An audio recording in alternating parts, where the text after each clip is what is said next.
Well, John Pastorek, I heard you say just a few moments ago, you and Andrea, that they had closed the Lake Pontchartrain Causeway. I think from the shot we did just a few moments ago, you can see exactly why they did that.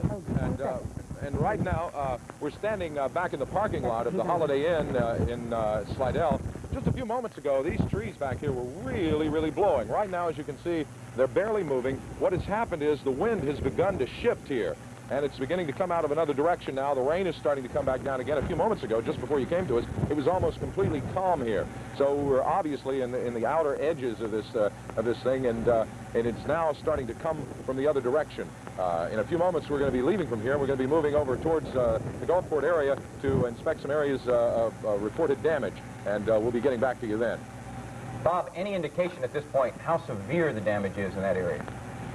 Well, reports of damage, John, are sporadic. When we were coming back to the hotel, we did notice the hotel is without power. That's because a major power line here just, about 50 yards away has fallen down and cut off power to a very wide area here. There's also sporadic power outages all over the city. We've had some reports of some minor damage to houses, to roofs. There's been some trees blown down. But right now we don't have a real clear idea of how extensive the damage is in this area, because most of our communications has been cut off because of the power outages and the lines being down.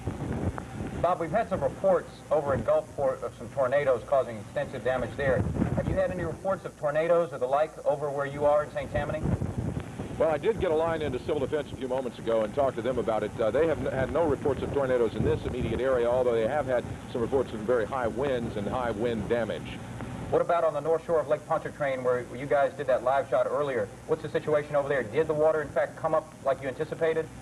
Absolutely. The water came up so rapidly, John, that we had a difficult time, seriously, getting out of the area. The water had come completely over the road, the only access road into that area, which is in between a kind of a drainage canal and a bayou, and the water was rushing in. There's a pumping station there, which was not operational. Now, I don't know if it was supposed to be operating or not. It probably couldn't have handled all the water anyway, but it was rushing past that pumping station and across the roadway, and it got pretty deep there, and I would imagine that whole area right near there is out and underwater. Well, thank you very much, Bob Courtney. Be sure to be careful and try to stay dry. I know you've been out in the rain, and it's probably tough, but thank you very much for reporting for us. Bob Courtney standing by live via News Star 2 in St. Tammany Parish area, and it looks like the rains and winds are still whooping up out there. Well, Andrea, of course, to the north of there, in Macomb, Mississippi, we have many viewers there, and the people up there are also prepared for heavy winds and rains. And with me on the phone right now is Deputy for the Pike County Sheriff's Office, David McManus. Davis? Yeah. David, can you bring us up to date on the situation in Macomb? What's going on? Right now, it's just cloudy, overcast, wind gusting to about 45, 50 miles an hour, and very little rain, very little. Well, thank you very much. Thank you for that eyewitness report. As we said, he could get some more rain and wind in the coming months, and in the coming hours, rather. I tell you what we're going to do. Let's take a break, and when we come back, we'll check in with Kurt Lee, and we'll get all the latest on the coordinates and the latest movement for Hurricane Elena. That's coming up right after this.